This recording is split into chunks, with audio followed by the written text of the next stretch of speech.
Welcome back to Judo Highlights. This will be my prediction for under 66 for the World Championships happening soon. If you want to watch that live, make sure you check out JUDOTV and use my discount code, link in the description.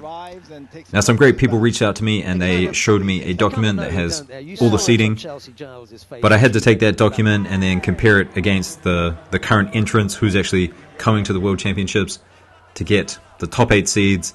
And so now we know who's going to be competing against each other in the quarterfinals, the potential quarterfinals. So we'll go through that. And there's also a bit of a dark horse that I want to bring up at the end of the video. So this is Takoka. He is the number 1 seed. And so in his pool, he's going to have Kyrgyzov from Kazakhstan. Good judoka, good technique, as you can see here by the Kochi Makikomi, but not quite at the level of Takoka. If you have a look at their records, Takoka just winning that much more consistently. Now the two of them haven't fought before, so that's going to be an interesting quarterfinal if it does end up happening. Now Takoka in the semifinals, he's going to face potentially one of these two, Chopanov or Buba. They are the 2 seeds that are in this next bracket. And these two met recently at the European Judo Championships in the gold medal contest. And these two went back and forth with scores. Buba with the Yuko, and then Chopanov, he gets one here. And then in golden score there is another score, and it does go to Buba. And so Buba, he's coming in to this competition as the European champion at under 66.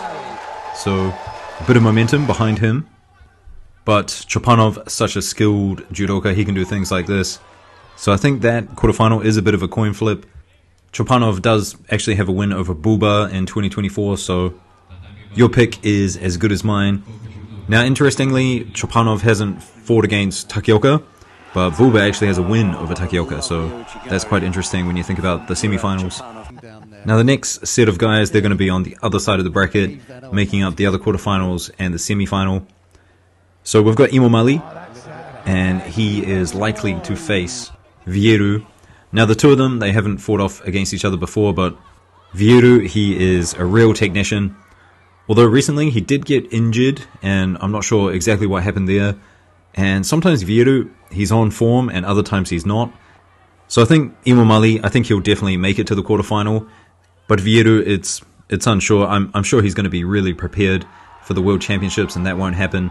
And in that case, if it is him against Imomali, I do like Vieru's style against Imomali's. Now, the last quarterfinal, and it's going to be the one that everyone's watching, Abe Hifumi. It's going to be him, and he's going to be up against Dezebov. Dezebov, not as well known as some of the other guys that I've just mentioned. So, whether he makes the quarterfinal or not, that is to be seen. Although, the one thing Dezebov has going for him is he hasn't fought against Abe Hifumi before.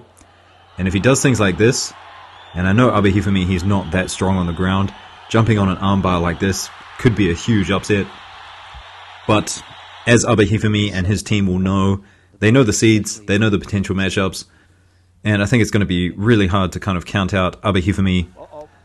So if he goes through, it's going to be him against the winner of Vieru and Imomali. Here is Abe getting an ippon against Imomali, so I think he'll win that contest again. And of course, Abe, he's got multiple wins over Vieru at the Olympics, of course, and he threw him twice at the Tokyo Grand Slam in 2023, when I personally think Vieru was really on top of his game. So if Abe goes through, Takoka goes through, it's going to be an All-Japan final.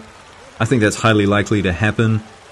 The two of them, both are part of Park 24, they probably know each other quite well, but I doubt they've done randori together, at least not recently. And we definitely haven't seen them match up against each other on the IJF Tour. Personally, I think Abe Hifumi probably a bit too much for Takoka. He's just too strong. But I do have a dark horse in the division, and he's not seeded, so we don't know where he's going to be. And that is this man here, Abdullayev. I think he just recently came up from under 60, but he's got good newaza skills. The weight, the strength, the power, he might not be able to go through some of the stronger guys, especially Abe Hifumi at under 66.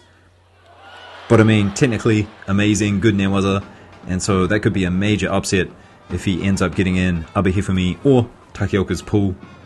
So there you go, guys. I think it's hard to bet against Abe Hifumi. Abdullayev could be someone definitely interesting to watch. Takoka, maybe he could take out Abe Hifumi too. I might just be wishing for an upset right now, but upsets, they are always exciting and fun to see. So let me know what you guys think in the comments. I'll see you later for Under 73. Peace.